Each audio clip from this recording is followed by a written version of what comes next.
자영업 얘기 좀 해볼게요. 자영업하고 복지인데요. 저도 진짜 생각 많이 했거든요. 그러니까 제 결론은 대한민국 세금은 우리의 노후를 감당할 수 없다라는 판단을 했어요. 그거는 여러분 조금만 생각해도 노인은 이렇게 많아지는데 그걸로 세금으로 감당한다? 그거 가능하지 않다라고 저는 보고 있습니다.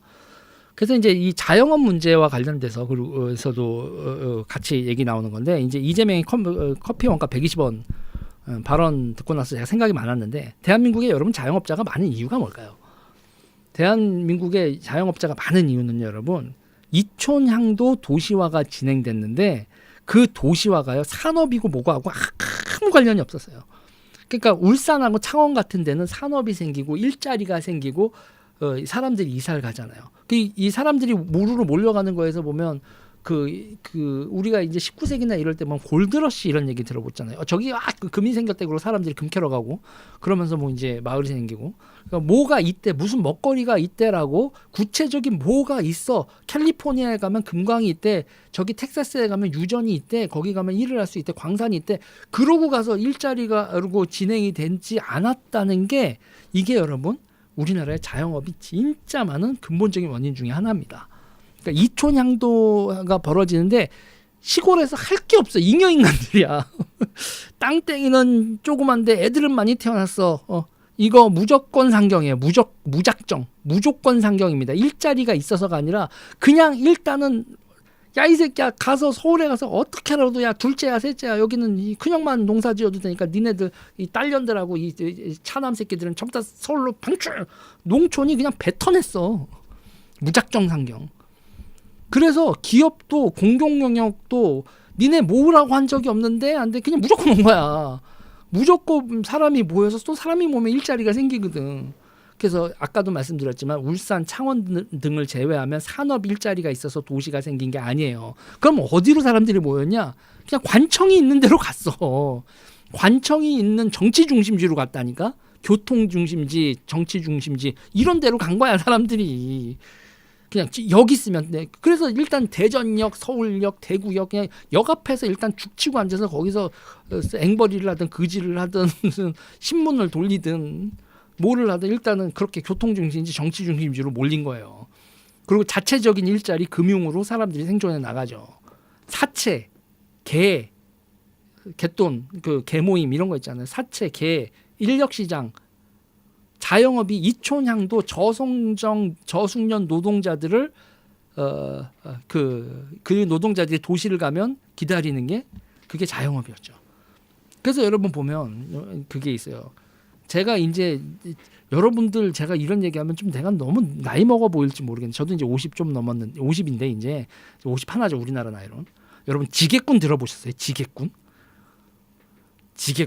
이렇게 지게에다가 이게 짐 날라주는 건데, 여러분 지금 용산 전자상가 자리 있죠. 용산 전자상가 자리가 거기 청파 농수산물 시장이었거든요. 그게 이제 가락시장 생기면서 청파 농수산물 시장이 전부 다 가락시장으로 가고 그 청파 농수산물 시장이 용산 전자상가로 개발이 된 거거든요.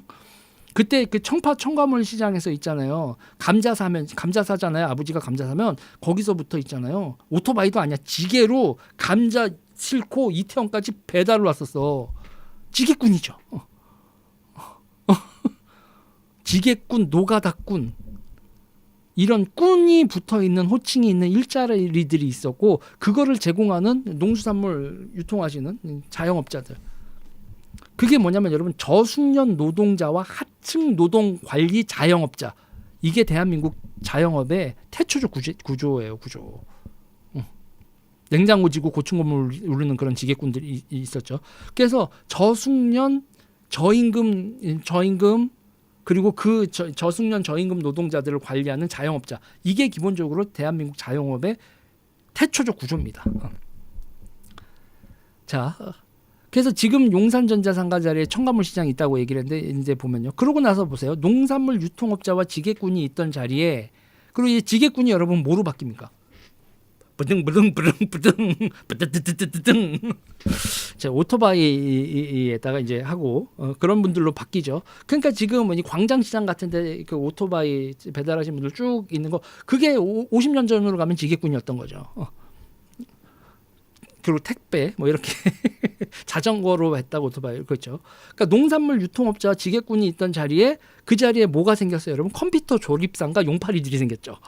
용팔이라면 요새도 이제 용팔이도 없어졌어. 용산 가도 용산전자상가 가도 저기요 여기 얼마에 드릴게요. 이거 없습니다. 그냥 그 자리에 컴퓨터 조립상과 그 밑에서 컴퓨터 조립하는 그 저가의 노동을 저임금 노동자가 있었죠. 그러니까 농산물에서 컴퓨터로 바뀌었어도 고용 형태는 그대로인 겁니다. 용산이란 풍경을 보면요.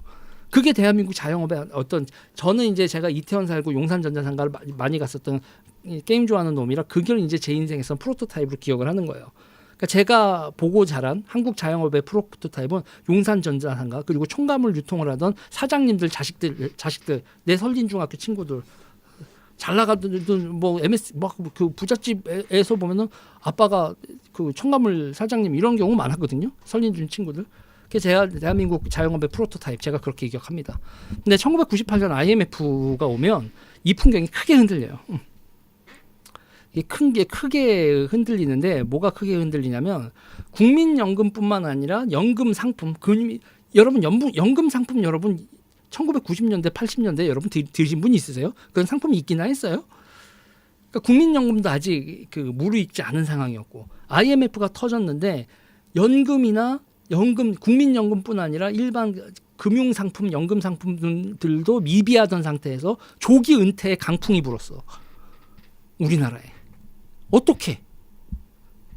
중장년층이 연금도 못 믿는 상황에서 자산소득도 변변치 않아. 뭐 월세를 받는다거나 뭐 기타 등등. 근데 명예퇴직하다 뭐 한다고 해서 목돈을 받았어.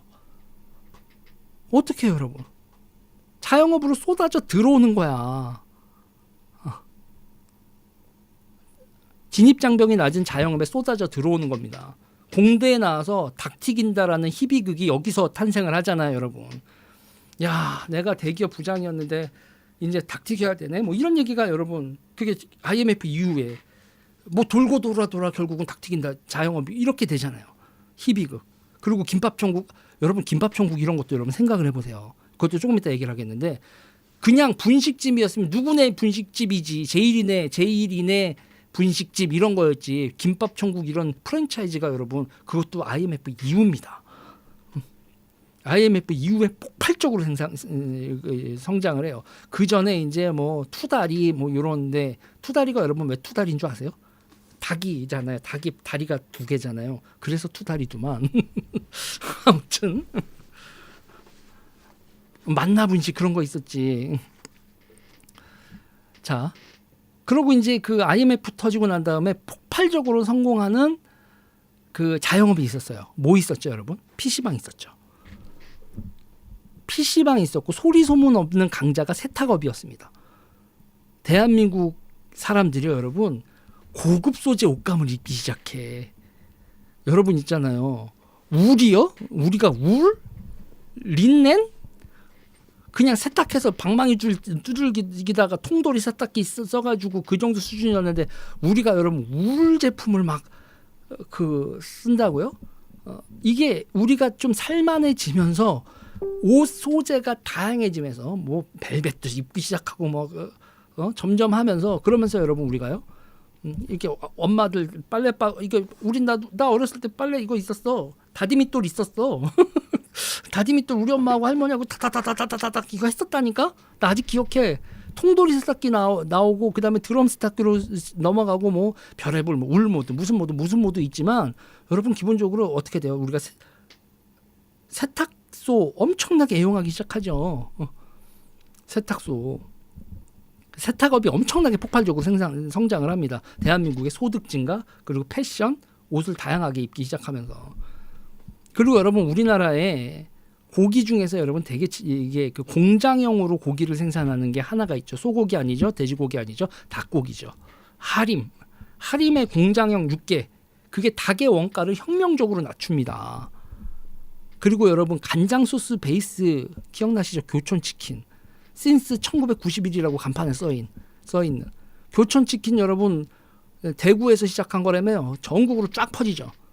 기존에 여러분 뭐 있었어요? 베리카나 치킨이 찾아왔어요. 이런 양념치킨 있었죠. BBQ 튀김옷 치킨 있었고 그 튀김옷 치즈하고 양념치킨하고 그냥 그랬던 시대에 그런 시대에 갑자기 교촌이 간장 소스 베이스로 대박을 내고 거기에 여러분 또 하나 있습니다. 그러면서 치킨 업체가 혁신과 다양한 조리법들이 막 쏟아져 나오기 시작하거든요.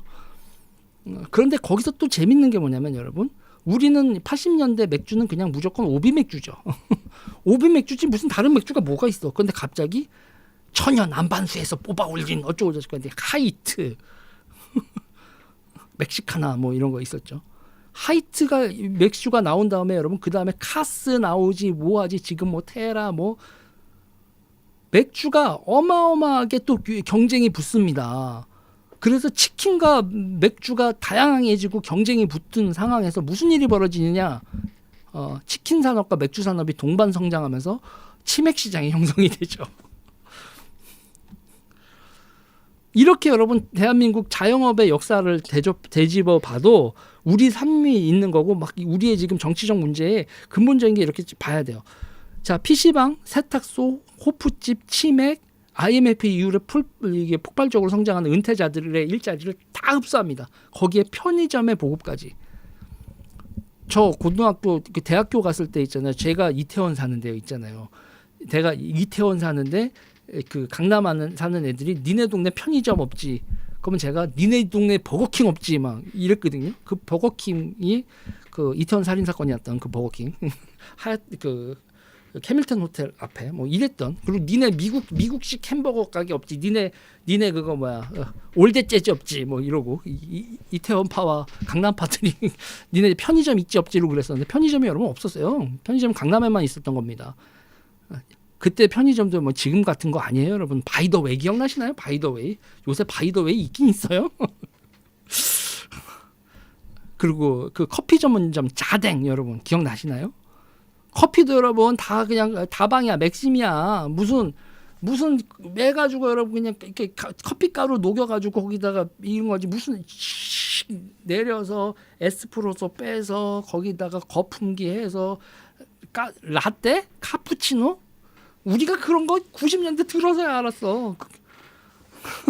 그거 이제 전부 다 이제 동네마다 이제 커피를 볶습니다. 뭐 이러면서 이게 우리나라의 자영업이 형성되어간 스토리입니다. 자댕, 바이더웨이, 보디가드, 4,000원짜리 커피 너무 비싸다. 커피 가게에 여러분 삐삐 전화할 수 있는 그 전화기가 있는 보디가드 뭐 이런 거 기억나시나요? 90년대 초반 얘기죠. 그리고 이제 2000년대 들어가면서 우리가 그 IMF 겪고 나면서 엄청나게 그 자영업이 폭발적으로 또 은퇴자들을 수용을 합니다.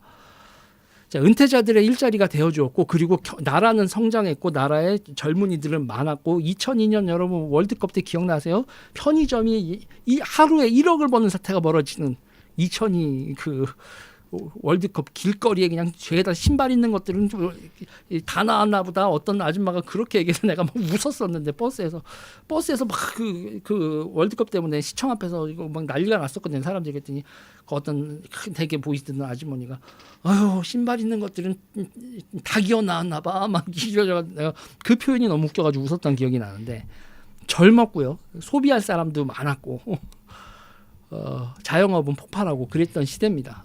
PC방에도 애들 가득가득하고 대학생들이 시작하더니 초등학생까지 전부 다 엄마 안부를 묻기 시작하고 야씨 이러고 이묘한이 스타가 되고 뭐가 되고 싶니 애들아 그랬더니 제일 되고 싶은 거 남자애들 1등 직업 프로게이머 이렇게 되고 한솥도시락 같은 것도 생기고 그랬죠. 사회가 성장하고 폭발적으로 자영업으로. 그리고 우리나라 사람들이 자영업을 좋아합니다. 왜?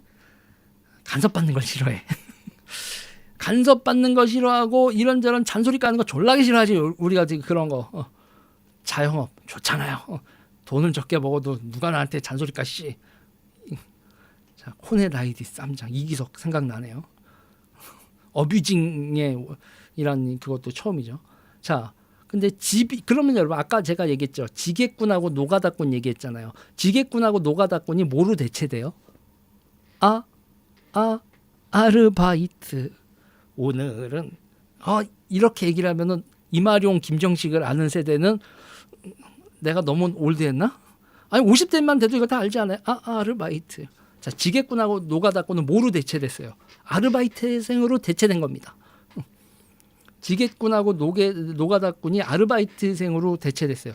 그러니까 조그만 규모의 자기 자본을 투입하고 자기 몸을 굴릴 마음을 먹은 사장님과 저임금이지만 일단은 여기 들어와서 일할래요라는 저임금 노동자인 아르바이트생, 지게꾼과 노가다꾼을 대체한 아르바이트생이 들어오면서 소득의 균형이 형성이 된 거예요. 저임금 청년 노동과 중장년층 창업자가 함께 일하는 곳, 그것이 자영업자들의 가게였었던 겁니다. 이거를 부셔버린 게 누구다?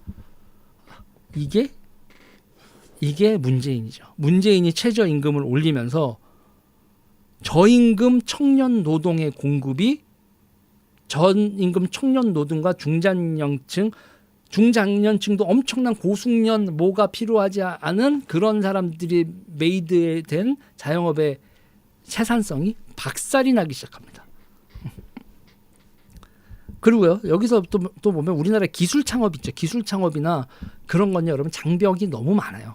서류가 여러분이 동네에 가가지고 뭐 공장 하나 세운다고 해보면요, 여러분. 제가 남양주 살 때 같은 경우에 재밌는 거를 하나 봤는데 애들이 아르바이트생을 한다고 해서 봤더니 여러분 하이바 있죠. 군대에서 하이바 보면 여기 똑딱이 있잖아요. 이 똑딱이를 이렇게 해서 본드를 이렇게 면봉이죠, 면봉. 우리 이거 기후비 구할 때 면봉으로 본드 이렇게 해서 이렇게 발라가지고 이게 우리 하이바는 이거에 똑딱이 여기 볼로 이거를 붙이는 그거를 하고 있는 거예요. 그래서 하루 종일 그거 하면 그때 이제 4,000원, 5,000원 이러는 거야. 그래 최저임금이 한참 아래였을 때 시절이라. 그래서 이런 알바도 또 이 남양주만 전주 서울만 살다가 남양주만 가도 이런 알바가 애들이 하네. 그래서 고등학교 애들도 가가지고 그걸 가지고 붙이고 있는 거야. PC방비 번다고. 그래서 선생님 있잖아요. 이제 여름방학이나 겨울방학 때 공장에서 하이바 붙이면요. 그러면 그 나머지 학기 동안 PC방 다닐 수 있는 돈을 벌 수 있어요. 그래서 내가 이것도 도시마다 다르구나 그랬는데 아무튼 제가 엉뚱한 얘기한 건데 이 기술 창업이나 제조업 창업을 하려고 하면 여러분 규제가 진짜 많습니다. 갖춰야 될 서류, 환경 무슨 서류 뭐 그런 것도 엄청나게 많고 출입해야 될 관청도 무지하게 많거든요.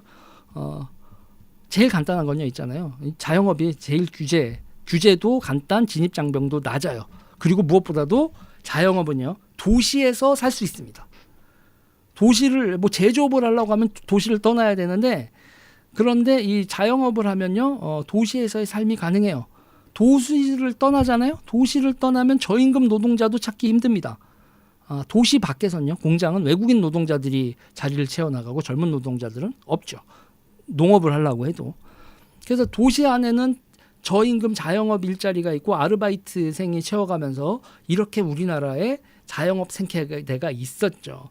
그런데 여기서 이제 문재인의 최저임금도 있지만 그러니까 이 진입장벽을 낮추다 못해 더 낮추는 작업이 하나가 들어갑니다.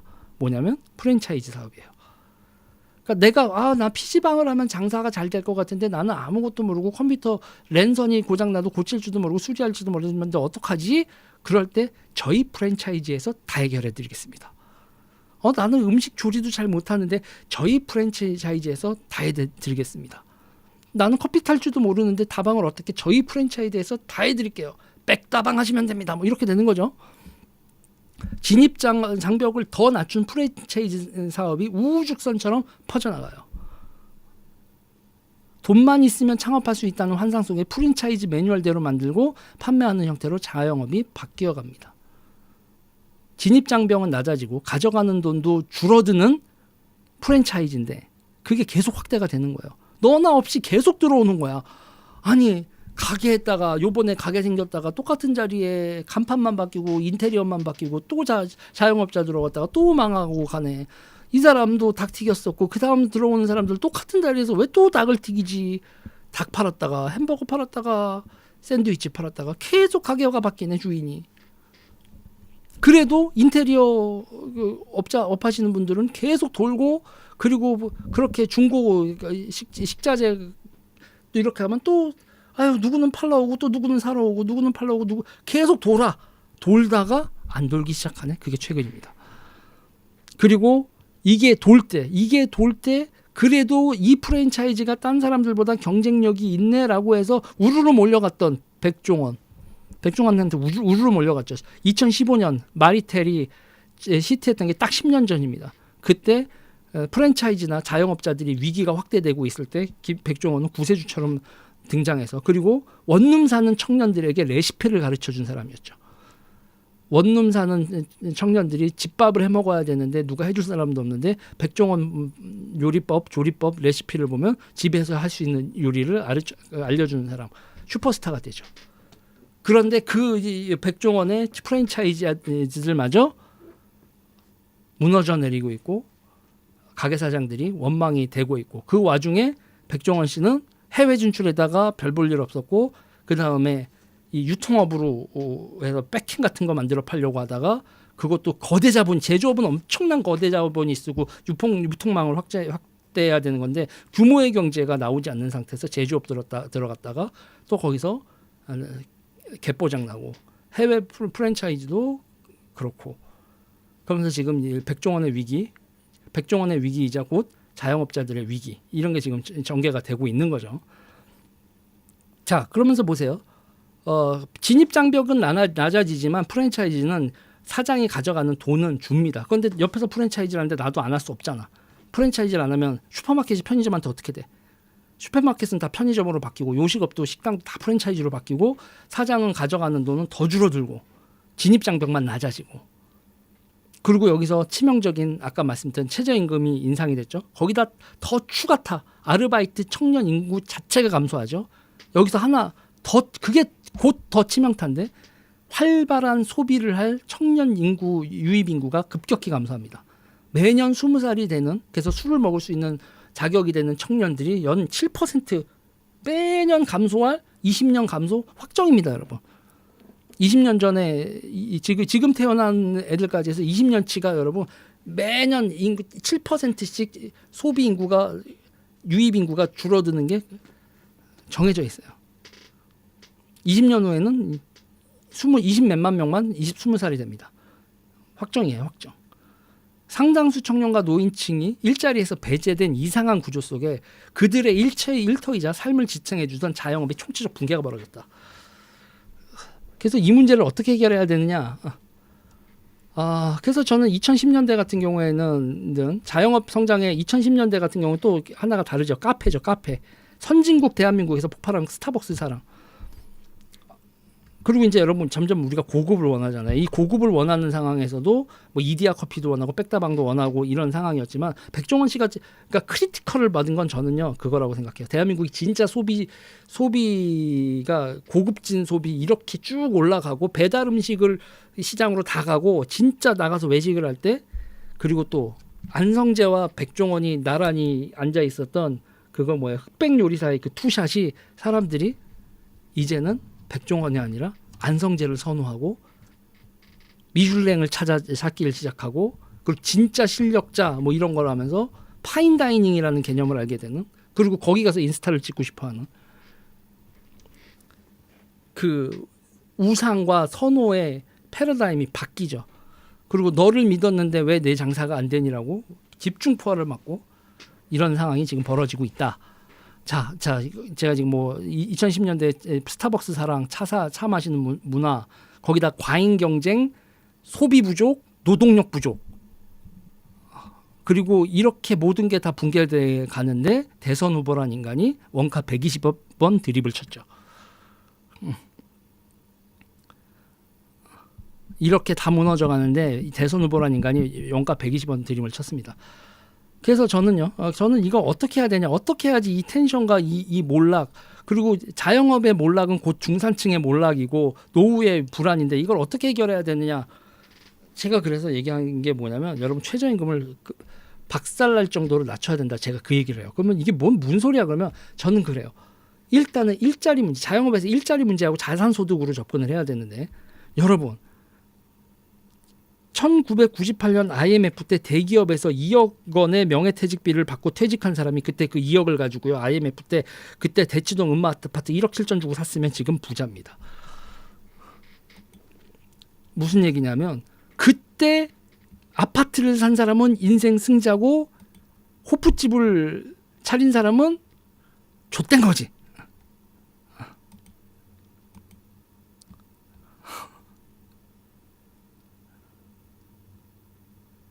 자요.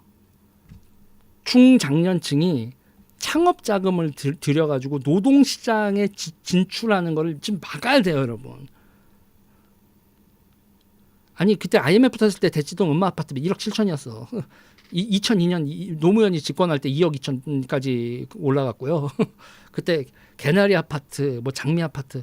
야 생각해 보니까 여러분 아파트 브랜드가 어디 있어? 진짜 개나리, 장미 씨, 뭐 레미안 무슨 레미안이야 다 개나리고 장미고 그리고 뭐야 거기 해청 아파트 뭐 또 강남 아파트들 이름 다 나오네.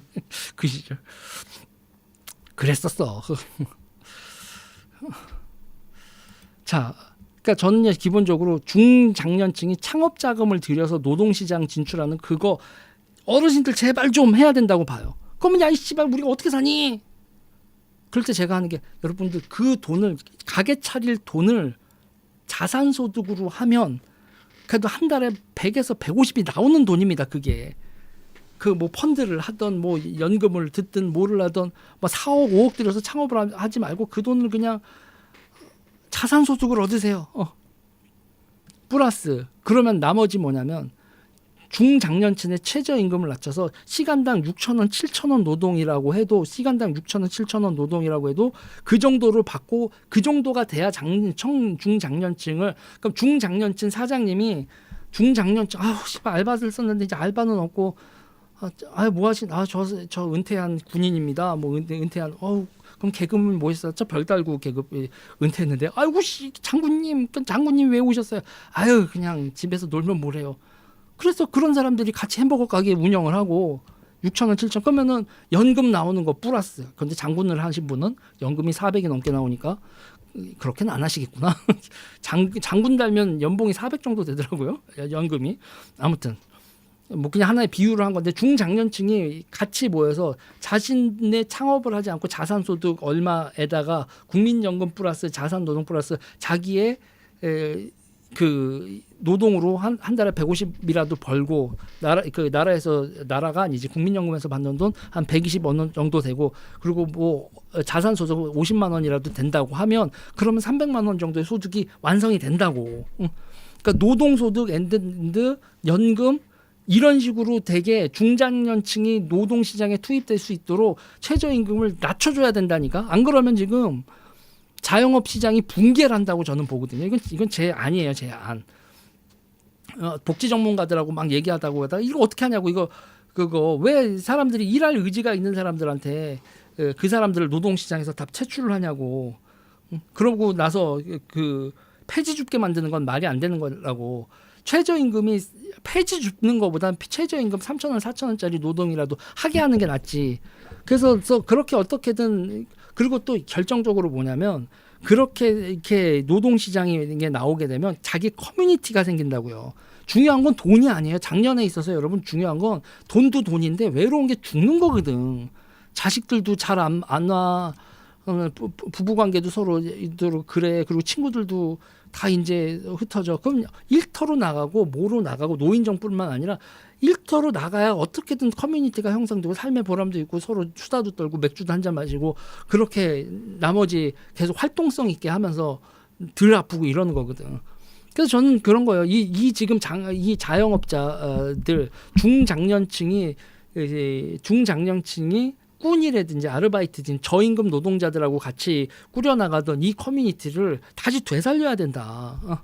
그리고 이제 그 저임금 노동자가 서로가 서로 당신도 창업할 돈은 있지만 나는 겁나서 이거 가게 못 차리겠어요 라고 빠져줘야 다 같이 있는 돈 노후 자금 다 들고 창업해서 다 같이 죽는지보다 누구는 돈 세이브하고 누가 창업한 데서 그냥 밑에서 그냥 저임금이라도 그 돈에다가 자산 쓰고 그러고 난 다음에 이제 노동력을 완전히 상실했을 때 그때 이제 쌓아놓은 돈이 그 돈을 가지고 소모하면서 죽음을 기다리는 그런 식으로 해서 나라에서 세금이 아니라 자기가 가지고 있는 자산으로 노후를 버티게 해줘야 이 나라의 고려장 대규모 고려장이 형성이 안 되고 그리고 젊은 친구들한테도 부담 안 되고 노년층도 눈치 보지 않고 당당하게 그렇게 돼 있는 거다.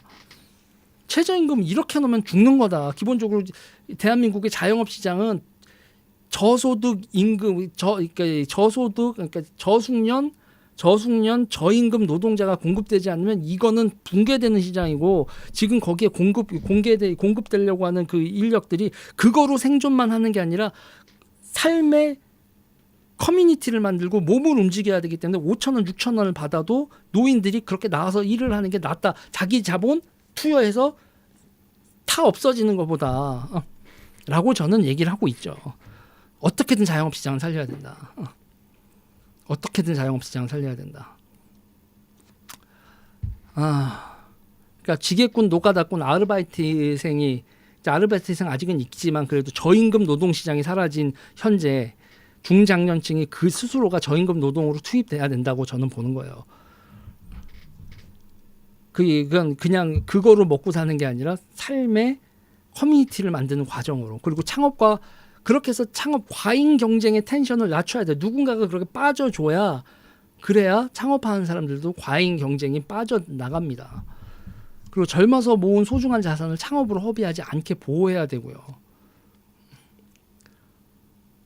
소중한 자산으로 창업을 할지 아니면 작은 배당이라도 나는 창업하는 것보다 작은 배당 받고 요 돈 착할 모아놔서 그래도 여기서 조금이라도 나오다가 요 돈 갉아먹다가 내가 죽어야지라고 해서 그걸 창업하지 않고 쟁여놔야지. 그래야 안전하지. 누군가는 또 나이 먹어서도 또 빨딱빨딱 쓰는 그런 분들은 창업하시고 그냥 나는 말이야 내가 가오가 있지 말이야 나는 두렵지 않아 그러면서 창업하실 분 창업하고 나는 간이 작아서 난 그냥 조금 받고 요거 지킬래. 내가 얼마라도 버니까 요거 조금씩까지 줄어드니까 마음이 편하네라고 그냥 그렇게 여기서 삶을 마감하고 이렇게 퇴장하실 분들은 퇴장하고 창업으로 내몰면 안 된다는 얘기지. 창업만이 답이라고 사람들한테 해서도 안 되고 정책적으로나 홍보나 이런 식으로 계속 그렇게 유지해야 된다. 소중한 자산을 창업에 꼬라박는 게 아니라 당신의 노동소득으로 그 자산을 지키시면서 안정적인 노후를 마음 편한 노후를 하세요. 라고 하는 거죠. 그리고 내가 자식들도 이렇게 돼 있고 내가 요만큼 자산이 있는데 어때? 그러면 그러면 그 자산을 가지고 저희가 이렇게 관리를 해서 어르신의 생을 다 마감하실 때 하고 그런 사람들이 이거 뭐 협동조합을 하고 이럴 때 협동조합이 필요한 거야. 수익을 내지 않고 안정을 추구할 때 협동조합이 필요한 건데 어떤 분은 일찍 돌아가실 거고 어떤 분은 하실 텐데 여러분들이 자기가 자산이 다 해도 나라에서 보장을 하겠습니다. 그 대신 여기서 이렇게 했다가 남기고 돌아가시는 거는 또 다른 분들이 쓸 수 있게 다 같이 협동조합 형태로 상호 부조로 이거를 합니다라고 그런 식으로 나라에서 해야 나라가 쓰는 그 복지 돈이 세금 부담을 줄이면서 노인들도 생존할 수 있는 방법이 그렇게 해야 생긴다. 자영업의 풍경을 중장년층과 중장년층 알바 비슷한 또래의 알바들이 같이 일하는 풍경으로 바꿔야 돼요.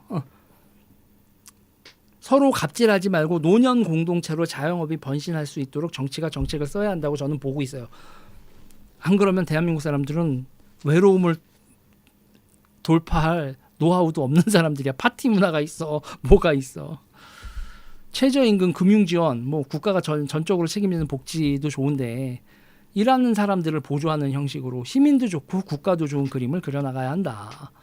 시대가 바뀌면 살아가는 모습도 바뀌고 그 과정에서 답을 찾아 나가야 되는 거고 나라에서 전부 다 해주겠습니다. 그거는 다 같이 죽자는 얘기고 정치인들이 제발 좀 국민들의 삶을 통찰하고 우리의 미래를 논할 수 있는 그런 사람들이길 바랍니다.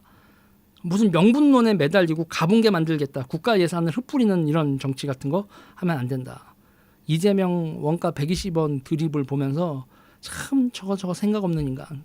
제가 그랬는데 우리 한번 진짜 우리가 어떤 잘못을 했고 우리가 앞으로 어떻게 해야 우리가 살아남을 수 있고 아름답게 인생을 마무리할 수 있을까? 그리고 이 나라는 이 고령 시대에 어떻게 이 위기를 넘어갈 수 있을까? 이거를 생각을 해야 된다.